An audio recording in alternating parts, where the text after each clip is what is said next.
আসসালামু আলাইকুম। আজকে আমি রান্না করব ডিম ফুলকপি আর আলু দিয়ে একটা তরকারি। তাহলে চলুন রান্নাতে চলে যাই। রান্না করার জন্য আমি একটা ফ্রাই প্যান নিয়ে নিয়েছি। এখন দিয়ে দিব রান্না করার জন্য তেলটা দিয়ে দিলাম। আর আগে থেকে আমি আলু কেটে ধুয়ে পরিষ্কার করে রেখেছিলাম। আলুগুলো দিয়ে দিব। ছোট আলুগুলো আমি নিয়ে নিয়েছি, দেশি আলু, মাঝখান থেকে আমি কেটে নিয়েছি। তারপর এখন আমি আলুগুলো ভেজে নিব তেলে দিয়ে। কিছুক্ষণ ভাজার পর আমি একটু হলুদ গুঁড়ো দিব, তাহলে কিন্তু অনেক সুন্দর একটা কালার আসবে আলুতে। হলুদ গুঁড়ো দেওয়ার পর খুব সুন্দর করে কিন্তু কিছুক্ষণ আলুগুলোকে ভেজে নিতে হবে। একদম লাল লাল যখন হয়ে যাবে তখন কিন্তু আলুগুলোকে আমি তুলে নেব।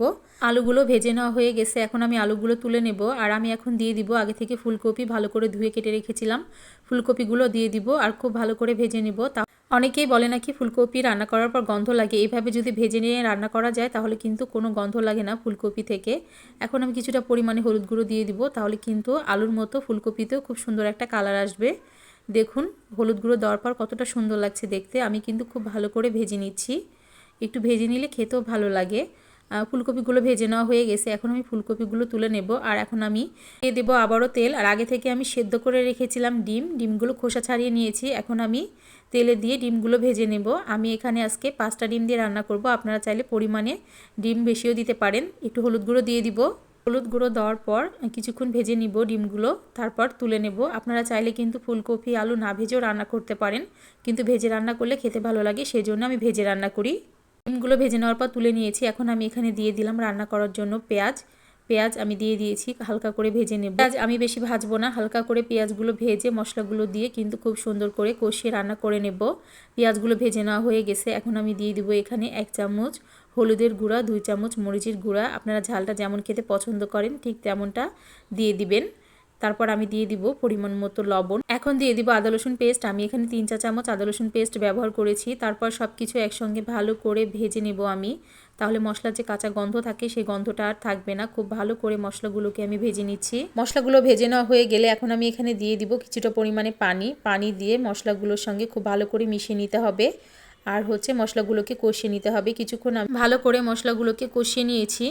কষিয়ে নেওয়ার পর এখন আমি দিয়ে দিব আগে থেকে ভেজে রাখা আলু আর ফুলকপি আর আলু দেওয়ার পর মশলার সঙ্গে খুব ভালো করে কষিয়ে নিতে হবে। আপনারা যদি ভেজে রান্না না করেন তাহলে কিন্তু আপনারা ফুলকপি আলু দিয়ে কষিয়ে নিয়ে রান্না করে নিতে পারবেন। আমি ভেজে রান্না করছি এই জন্য দিয়ে দিলাম।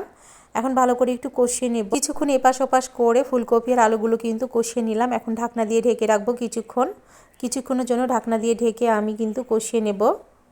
ঢাকনা দিয়ে ঢেকে কিছুক্ষণ কষিয়ে নেওয়ার পর আমি কিছুক্ষণ পর ফিরে আসব। দেখুন অনেকটা কিন্তু পানি ছেড়ে দেয়, কারণ ফুলকপি থেকে পানি বের হয়। ঢাকনা দিয়ে ঢেকে কিছুক্ষণ যদি এইভাবে কষিয়ে নেওয়া যায় তাহলে কিন্তু এক্সট্রা যে পানি বের হয় ফুলকপি থেকে সে পানিটা আর থাকে না। খুব ভালো করে আমি কিন্তু কষিয়ে নিয়েছি।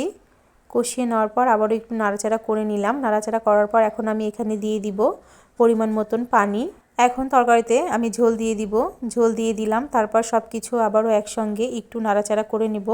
নাড়াচাড়া করে নেওয়ার পর আমি ঢাকনা দিয়ে ঢেকে কিন্তু রান্না করে নেব যতক্ষণ পর্যন্ত না ঝোলটা ফুটে আসে, ততক্ষণ পর্যন্ত আমি রান্না করে নেব। কিছুক্ষণ পর ফিরে আসলাম, ঝোলটা কিন্তু ফুটে উঠেছে। ঢাকনাটা তুলে নিলাম আর এখন দিয়ে দিব আগে থেকে ভেজে রাখা ডিমগুলো দিয়ে খুব ভালো করে সবকিছু মিশিয়ে নিতে হবে। একটু আলতোভাবে মিশিয়ে নেবেন, নাহলে ফুলকপি থেকে ফুলগুলো কিন্তু ভেঙে যেতে পারে, তাহলে দেখতে ভালো লাগবে না রান্না শেষে। ডিমগুলো দেওয়ার পর সবকিছু একসঙ্গে ভালো করে আমি কিন্তু মিশিয়ে নিলাম। মিশিয়ে নেওয়া হয়ে গেলে আমি ঢাকনা দিয়ে ঢেকে রান্না করে নেব।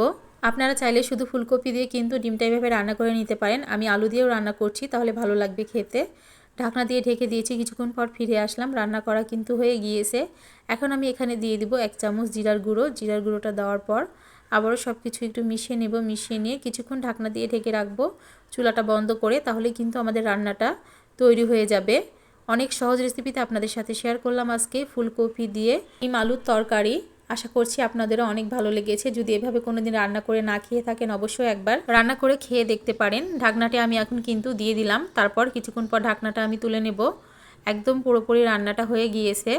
এখন দেখুন কি সুন্দর দারুণ একটা কালার চলে এসেছে। এভাবে ডিম আলু আর ফুলকপি রান্না করলে খেতে অনেক বেশি ভালো লাগে গরম ভাতের সাথে। এখন আমি গরম গরম পরিবেশন করব তরকারি। গরম গরম পরিবেশন করেছি। আমার রেসিপি যদি আপনাদের কাছে ভালো লেগে থাকে অবশ্যই শেয়ার করে অন্যকেও দেখার সুযোগ করে দিবেন। সবাই ভালো থাকবেন, সুস্থ থাকবেন। আসসালামু আলাইকুম, আল্লাহ হাফেজ।